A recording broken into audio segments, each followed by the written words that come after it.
Hello everyone, ನಾನು ನಿಮ್ಮ ಸಂದರ್ಶಿನಿ ಸ್ವಾಮಿ. ಮಾತೆಲ್ಲ ಮುಗಿದ ಮೇಲೆ ಧ್ವನಿ ಒಂದು ಕಾಡಿದೆ. ಕಥೆಯ ಮುಂದುವರೆದ ಭಾಗ. ಅದಕ್ಕೂ ಮೊದಲು ನನ್ನ ಕಥೆಗಳು ನಿಮಗೆ ಇಷ್ಟವಾಗಿದ್ದರೆ ತಪ್ಪದೆ ಕಮೆಂಟ್ ಮಾಡಿ, ಲೈಕ್ ಮಾಡಿ, ಶೇರ್ ಮಾಡಿ. ಹಾಗೆ ನನ್ನ ಚಾನಲ್ಗೆ ಹೊಸಬರಿದ್ದರೆ ಸಬ್ಸ್ಕ್ರೈಬ್ ಆಗಿ ಪಕ್ಕದಲ್ಲಿರುವ ಬೆಲ್ ಐಕನ್ನ ಕ್ಲಿಕ್ ಮಾಡಿ. ಇದರಿಂದ ನನ್ನೆಲ್ಲ ಕಥೆಗಳ ನೋಟಿಫಿಕೇಷನ್ ನಿಮಗೆ ಸಿಗುತ್ತೆ. ಸೊ ಬನ್ನಿ, ಕಥೆಯ ಮುಂದುವರೆದ ಭಾಗನ ನೋಡೋಣ. ಎಪಿಸೋಡ್ 46 ಇಂದಿನ ಸಂಚಿಕೆಯಲ್ಲಿ. ತ್ರಿಶೂಲ್ ಮನೆಯಲ್ಲೇ ಯಾಕೋ ಭುವನ್ ನಿನ್ನಿಂದ ದೂರ ಆಗ್ತಿದ್ದಂತೆ ನೀನು ನನಗೆ ಹತ್ತಿರ ಆಗಬೇಕು ಅನ್ನಿಸ್ತಿದೆ ಬಹುಶಃ ಎಂದುಕೊಂಡು ಅವಳು ಮಗುನ ಬಾರ ಪಾಪು ಎಂದು ಮುತ್ತಿಟ್ಟು ಕರ್ಕೊಂಡು ಹೋಗುತ್ತಿದ್ದವಳನ್ನೇ ನೋಡುತ್ತಾ ಮೈ ಮರೆತು ನೋಡುತ್ತಾ ಕೂತ. ಮುಂದೆ ಭವಿಷ್ಯ ಮಗುನ ಕರ್ಕೊಂಡು ಊಟ ಮಾಡಿಸ್ತಿದ್ರೆ ತ್ರಿಶೂಲ್ ಈ ರೂಮ್ನಲ್ಲಿ ನನಗೆಂತ ಕೆಲಸ ಎಂದು ಅವನು ಕೆಳಗೆ ಬಂದು ಹೆಸರಿಗೆ ಮಾತ್ರ ಏನೋ ಲ್ಯಾಪ್ಟಾಪ್ನಲ್ಲಿ ನೋಡುತ್ತಿದ್ದಾನೆ ಅನ್ನೋದು ಬಿಟ್ಟರೆ ಕಣ್ಣು ಮಾತ್ರ ಮಗು ಜೊತೆಗೆ ಆಟ ಆಡಿಸುತ್ತಾ ಊಟ ಮಾಡ್ತಿರುವ ಹುಡುಗಿ ಮೇಲೇ ಇದೆ.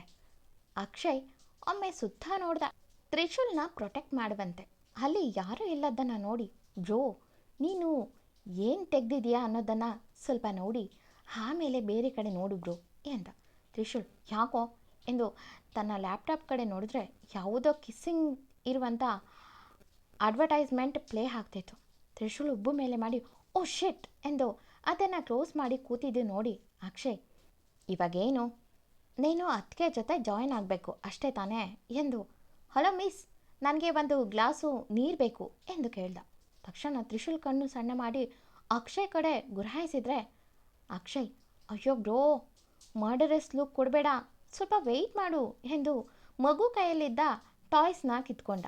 ಆಗ ಮಗು ಹಳದು ನೋಡಿ ಸಾರಿ ಕಣೋ, ನೀನಪ್ಪನಿಗಾಗಿ ಸ್ವಲ್ಪ ಹತ್ತು ಬಿಡು ಎಂದು ವಾಪಸ್ ಬಂದಿದ್ದು ನೋಡಿ ತ್ರಿಶೂಲ್ ಇಡಿಯಟ್ ಅಳ್ತಿದೆ ಮಗು ಅಂದರೆ ಅಕ್ಷಯ್ ನೀ ನನ್ನ ಮುಖ ನೋಡ್ತಿದ್ಯಾ, ಹೋಗಿ ಸಮಾಧಾನ ಮಾಡೋಗು ಎಂದ.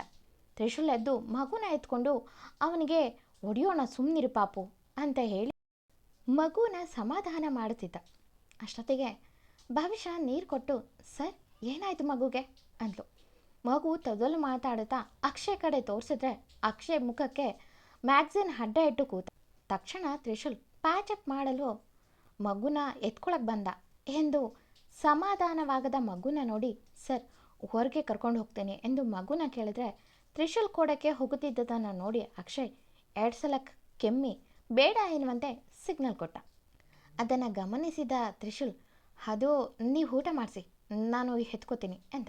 ಭವಿಷ್ಯ ಸರಿ ಸರಿ ಎಂದು ಹೊರಗಿನ ತಂಪಾದ ಗಾಳಿಗೆ ತ್ರಿಶೂಲ್ ಮಗುನ ಎತ್ಕೊಂಡಿದ್ರೆ ಭವಿಷ್ಯ ಮಗುಗೆ ಊಟ ಮಾಡಿಸುತ್ತಾ ಇದ್ಲು.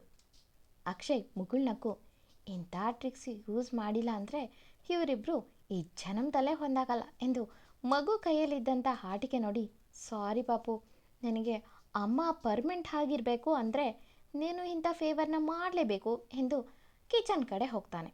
ಅಲ್ಲಿ ಆರೋಹಿ ಸುಮಾರಾಗಿ ಅಡುಗೆ ಕಲ್ತವಳು, ಅಷ್ಟೇನೋ ಬರೆದವಳಲ್ಲ.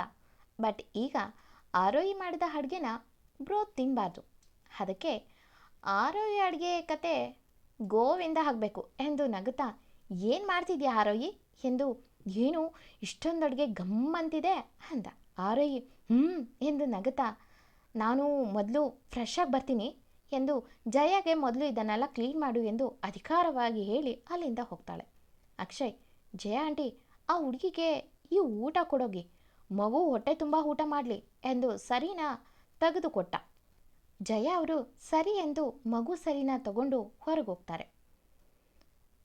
ಅಕ್ಷಯ್ ಸಾರಿ ದೇವ್ರೆ ಎಂದು ರೈಸ್ಗೆ ಉಪ್ಪಿನ ನೀರು ಚಿಮುಕಿಸಿ ಸಾಂಬಾರ್ಗೆ ನಿಂಬೆಹಣ್ಣು ಹುಳಿ ಹಿಂಡಿ ಸ್ವಲ್ಪ ಖಾರ ಹಾಕಿ ತಿರುಗಿಸಿ ಎಲ್ಲ ಅಡುಗೆಗೂ ಬೇರೆ ಬೇರೆ ಜಾಸ್ತಿ ಇಂಗ್ರೀಡಿಯೆಂಟ್ ಹಾಕಿ ಹೊರನಾಡ್ದ. ಜಯ ಮಗುಗೆ ಊಟ ಕೊಟ್ಟು ಬಂದು ಕಿಚನ್ ಕ್ಲೀನ್ ಮಾಡಿದ್ರೆ ಇಬ್ಬರು ಜೊತೆಯಲ್ಲಿ ನಿಂತು ಮಗುಗೆ ಊಟ ತಿನ್ನಿಸ್ತಿದ್ರು. ತ್ರಿಶೂಲ್ ಸ್ವಲ್ಪ ಸಮಯದ ಹಿಂದೆ ದೂರದಿಂದ ಅವಳನ್ನು ನೋಡ್ತಿದ್ರೆ ಈಗ ತುಂಬ ಹತ್ತಿರದಿಂದ ಹುಡುಗಿ ಮುಖನ ನೋಡ್ತಾನೆ. ಮನದಲ್ಲಿ ಇದಕ್ಕೆ ಅಕ್ಷಯ್ಗೆ ಥ್ಯಾಂಕ್ಸ್ ಹೇಳಲೇಬೇಕು ಎಂದುಕೊಂಡ. ಈತ ಮಗುಗೆ ಊಟ ಮಾಡಿಸಿದ ಮೇಲೆ ತ್ರಿಶೂಲ್ ಸರ್ ಊಟ ಮಾಡಿ ಹೋಗಿ ಎಂದು ಮಗುನ ಎತ್ಕೊಂಡ್ಲು ಭವಿಷ್ಯ. ತ್ರಿಶೂಲ್ ಓಕೆ ಎನ್ನುವಂತೆ ತಲೆ ಆಡಿಸಿ ಒಳಗೆ ಬಂದ. ಅಲ್ಲಿ ಆಲ್ರೆಡಿ ಆರೋಹಿ ಅಡುಗೆನೆಲ್ಲ ಟೇಬಲ್ ಮೇಲೆ ಎಲ್ಲ ಇಟ್ಟು ಜೋಡಿಸಿದ್ಲು. ಅಕ್ಷಯ್ ಆಹಾ ಏನು ಸ್ಮೆಲ್ ಬರ್ತಿದ್ದ ಆರೋಹಿ ಎಂದು ಇಲ್ಲದಿರುವಂಥ ಕಮೆಂಟ್ಸ್ಗಳನ್ನೆಲ್ಲ ಕೊಡ್ತಿದ್ದ. ಎಲ್ಲರೂ ಊಟ ಕೂತ್ರು. ತ್ರಿಶೂಲ್ಗೆ ಮೊದಲು ಊಟ ಬಡಿಸಿದ್ಲು. ತ್ರಿಶೂಲ್ಗೆ ತೆಗೆದು ಅದನ್ನು ಎಸೆಯುವಷ್ಟು ಕೋಪ ಇತ್ತು. ಬಟ್ ಅದನ್ನು ತಡೆದಿದ್ದು ಮಾತ್ರ ಅಕ್ಷಯ್ ಕಣ್ಣೆಡ್ದು ಸ್ವಲ್ಪ ಸುಮ್ಮನಿರು ಎನ್ನುವಂತೆ ಸನ್ನೆ ಮಾಡ್ದ. ತ್ರಿಶೂಲ್ ಸುಮ್ಮನೆ ಕೂತ. ಮೊದಲು ಆರೋಹಿ ಅಪ್ಪ ಅಮ್ಮ ಇಬ್ಬರು ಊಟನ ಬಾಯಿಗಿಟ್ರು. ಮಾತಾಡದೆ ಸುಮ್ಮನೆ ಎರಡನೇ ತುತ್ತು ತಿನ್ನೋ ಸಾಹಸ ಮಾಡಲಿಲ್ಲ. ಅಕ್ಷಯ್ ಬೇಕಂತಲೇ ಸ್ವಲ್ಪ ರೈಸ್ ಊಟ ಮಾಡಿ ಸುಮ್ಮನೆ ಕೂತು, ಆರೋಹಿ ಬಾಯಿಲಿ ಅಂತ ತನ್ನ ಪಕ್ಕದ ಇರುವ ಟೇಬಲ್ ಕಡೆ ಎಳೆದು, ನೀನು ಎಷ್ಟು ಚೆನ್ನಾಗಿ ಅಡುಗೆ ಮಾಡಿದ್ಯಾ ನೋಡು ಎಂದು ಖುಷಿಯಲ್ಲೇ ಆರೋಹಿ ಬಾಯಿಗೆ ಒಂದು ತುತ್ತು ಕೊಟ್ಟ. ತ್ರಿಶೂಲ್ ಅದನ್ನು ನೋಡಿ, ಏನು ಮಾಡಿದ ನೀನು ಅಂಥದ್ದು, ಯಾರೂ ಮಾತಾಡ್ತಿಲ್ಲ ಎಂದು ಸ್ವಲ್ಪ ಬರೀ ಸಾಂಬಾರ್ ಟೇಸ್ಟ್ ಮಾಡಿ ಖಾರಕ್ಕೆ ಒಮ್ಮೆ ಜೋರಾಗಿ ಕೆಮ್ಮಿದ. ಅಲ್ಲಿದ್ದವರೆಲ್ಲ ಮುಖ ನೋಡಿಕೊಂಡು ಸುಮ್ಮನೆ ಕೂತ್ರೆ ತ್ರಿಶೂಲ್ ಪ್ಲೇಟ್ ಹಾಗೆ ದೂಡಿ ಎದ್ದ. ಅಕ್ಷಯ್, ಬ್ರೋ ಊಟ ಮಾಡದೆ ಮಲಗಬಾರ್ದು ಬ್ರೋ ಎಂದರು. ಅವನು, ಇದನ್ನು ಯಾರಾದರೂ ತಿಂತಾರಾ ಎಂದು ಎದ್ದು ಅಲ್ಲಿಂದ ಹೋಗ್ತಾನೆ. ಅಕ್ಷಯ್, ಅಯ್ಯೋ ಈ ಬ್ರೋಗೆ ಯಾವಾಗಲೂ ಅರ್ಜೆಂಟೆ ಎಂದು ಅವನ ಹೋದ ಮೇಲೆ ಏನು ಮಾಡೋದು ಎಂದು ಯೋಚಿಸಿ, ಜಯ ಆಂಟಿ ಇದನ್ನೆಲ್ಲ ಮೊದಲು ಕ್ಲೀನ್ ಮಾಡಿ ಎಂದು ಭವಿಷ್ಯನ, ಹಲೋ ಮಿಸ್ ಬನ್ನಿ ಇಲ್ಲಿ ಎಂದು ಕರೆದ. ಭವಿಷ್ಯ ಅಲ್ಲಿಗೆ ಬಂದ್ಲು. ಅದೇನೋ ಮಾಡಿದ್ರಲ್ಲ ಅದನ್ನೇ ನಮಗೂ ಸ್ವಲ್ಪ ಬಡಿಸಿ. ಪಾಪ ನಮ್ಮ ಬ್ರೋ ಊಟನೂ ಮಾಡದೆ ಹಾಗೆ ಹೋದ, ಹೊಟ್ಟೆ ಹಸಿವಾಗ್ತಿದೆ ಅಂತಿದ್ದ ಎಂದು ಜೋರಾಗಿ ಭವಿಷ್ಯಗೆ ಬೀಳೋ ಥರ ಹೇಳ್ದ. ಜಯ ಅದನ್ನೆಲ್ಲ ಕ್ಲೀನ್ ಮಾಡಿದ್ರೆ ಭವಿಷ್ಯ ಅವಳು ಮಾಡಿದಂಥ ಊಟನ ತಂದು ಬಡಿಸ್ಲಾ ಮೇಡಮ್ ಅಂದ್ಲು. ಆರೋಹಿಗೂ ಕೆಲಸ ಮಾಡಿ ಸುಸ್ತಾಗಿತ್ತು. ಅದಕ್ಕೆ ಹಾಕು ಅಂದ್ಲು. ಅಕ್ಷಯ್ ಕೂಡ ಭವಿಷ್ಯ ಅಡುಗೆ ರುಚಿ ನೋಡೋಕ್ಕೆ ತುಂಬ ಕಾಯ್ತಾ ಕೂತಿದ್ದ. ಎಲ್ಲರೂ ಊಟ ಮಾಡಿದ್ರೆ ಅವಳ ಕೈ ರುಚಿ ನೋಡಿ ವಾವ್ ಅಂದರು. ಉರ್ಕೊಳ್ಳೋರ ಮನದಲ್ಲೇ ವಾವ್ ಅಂದರು. ಅಕ್ಷಯ್ ಮಾತ್ರ ಜೋರಾಗೆ ಊಟ ಸಖತ್ತಾಗಿದೆ ಅಂತ. ಊಟ ಮಾಡುತ್ತಾ, ನೋಡ್ರಿ ಇವರೇ ನಮ್ಮ ಅಣ್ಣನಿಗೂ ಸ್ವಲ್ಪ ಊಟ ಕೊಡೋಗಿ, ಅವನಿಗೆ ಹೊಟ್ಟೆ ಹಸ್ತಿದೆ ಅಂತ ಮೊದಲೇ ಹೇಳಿದ್ದ, ಹೊಟ್ಟೆ ತುಂಬ ಊಟ ಬಡಿಸಿ, ಕೋಪದಲ್ಲಿ ಹೋಗಿದ್ದಾನೆ ಎಂದು ಮತ್ತೆ ಒತ್ತಿ ಹೇಳ್ದ. ಅಲ್ಲಿದ್ದವ್ರಿಗೆ ಕೇಳಲಿ ಅನ್ನೋ ಹಾಗೆ. ಹಾಂ, ಆಮೇಲೆ ಎಲ್ಲನೂ ಹೊಟ್ಟಿಗೆ ತಗೊಂಡೋಗಿ ಅಲ್ಲೇ ನಿಂತು ಬಡಿಸಿ, ಆಮೇಲೆ ನಿಮ್ಮ ಬೇಜವಾಬ್ದಾರಿಯಿಂದ ಅದನ್ನೂ ಕೋಪ ಮಾಡಿಕೊಂಡು ಊಟನೂ ಬೇಡ ಅಂತ ಬೈದ್ರೆ ಎಂದು ಕಳಿಸ್ದ. ಶಿವಕುಮಾರ್ಗೆ ತ್ರಿಶೂಲ್ ಬಗ್ಗೆ ಗೊತ್ತಿದ್ದರಿಂದ ಅಕ್ಷಯ್ ಮಾತಿಗೆ ಏನೂ ತಲೆ ಕೊಡಿಸ್ಕೊಳ್ದೆ ಸುಮ್ಮನಾದ. ಆರೋಹಿ ಮಾಡಿರೋ ತಪ್ಪಿಗೆ ಈಗ ನಾನೋದ್ರೆ ಉಗಿಸ್ಕೊಳ್ಳೋದು ಗ್ಯಾರಂಟಿ ಎಂದು ಅವಳು ಹೋಗುವ ಸಾಹಸ ಮಾಡಲಿಲ್ಲ. ಈಗ ಭವಿಷ್ಯಗೆ ಬೇರೆ ದಾರಿ ಇರದೆ ಅಕ್ಷಯ್ ಹೇಳ್ದಂತೆ ಮಾಡ್ತಾಳೆ. ತ್ರಿಶೂಲ್, ಇವನೇನೋ ಪ್ಲಾನ್ ಮಾಡಿದ್ದಾನೆ, ಆದರೆ ಹೊಟ್ಟೆ ಬೇರೆ ಹಸಿತಿದೆ, ಅವರೆಲ್ಲ ತಿಂದೋಗಲಿ, ನಾನು ಆಮೇಲೆ ಭವಿಷ್ಯ ಮಾಡಿರೋ ಅಡುಗೆನೇ ಊಟ ಮಾಡ್ಬೋದು ಎಂದುಕೊಳ್ತಿದ್ದ. ಅಷ್ಟೊತ್ತಿಗೆ ಭವಿಷ್ಯ ಸರ್ ಎಂದು ಡೋರ್ ನಾಕ್ ಮಾಡಿದ್ಲು. ತ್ರಿಶೂಲ್, ಬಾ ಭವಿಷ್ಯ ಎಂದ. ಭವಿಷ್ಯ ಮಾಡಿದಂಥ ಅಷ್ಟು ಅಡುಗೆ ಎಲ್ಲವನ್ನು ಒಂದು ಟ್ರೇನಲ್ಲಿ ಇಟ್ಕೊಂಡು ಊಟ ಮಾಡಿ ಬನ್ನಿ ಸರ್ ಅಂದ್ಲು. ತ್ರಿಶೂಲ್ ಮನದಲ್ಲೇ ಅಕ್ಷಯ್ಗೆ ಥ್ಯಾಂಕ್ಸ್ ಹೇಳಿದ್ರು. ಈ ಊಟ ಚೆನ್ನಾಗಿಲ್ಲ ಎಂದ ಮುಖ ಊದಿಸಿ. ಭವಿಷ್ಯ, ಅದು ಸರ್, ಇದು ಮನೆ ಕೆಲಸದವ್ರಿಗೆ ನಾನು ಮಾಡಿರೋದು, ಬೇರೆ ವೆರೈಟಿ ಎಲ್ಲ ಇಲ್ಲ, ಸಿಂಪಲ್ ಅಡುಗೆ ಎಂದು ಪ್ಲೇಟ್ ಇಟ್ಟು, ರಾತ್ರಿ ಊಟ ಬಿಟ್ಟು ಮಲಗಬಾರ್ದು ಎಂದು ಎಲ್ಲ ಬಡಿಸಿದ್ಲು.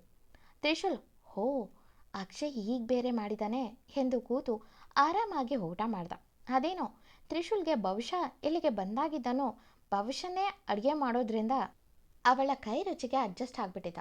ಹೊಟ್ಟೆ ತುಂಬ ತಾನು ಮೆಚ್ಚಿದ ಹುಡುಗಿ ಮಾಡಿದಂಥ ಊಟನ ಮಾಡಿ ಥ್ಯಾಂಕ್ಸ್ ಎಂದ. ಭವಿಷ್ಯ ಪುಟ್ಟ ಸ್ಮೈಲ್ ಕೊಟ್ಟು, ಪಾಪುನ ಕರ್ಕೊಂಡು ಹೋಗ್ತೀನಿ, ಇವೆಲ್ಲ ಹಿಟ್ಟು ಬರ್ತೀನಿ ಅಂದ್ಲು. ತ್ರಿಶೂಲ್ ಎನ್ನುವಂತೆ ತಲೆ ಆಡಿಸಿ ಅಕ್ಷಯ್ಗೆ ಕಾಲ್ ಮಾಡಿದ್ರೆ ಅವನು ಕಟ್ ಮಾಡ್ದ. ತಿನ್ನೋದ್ರಲ್ಲಿ ಬಿಸಿ ಹುಡುಗ.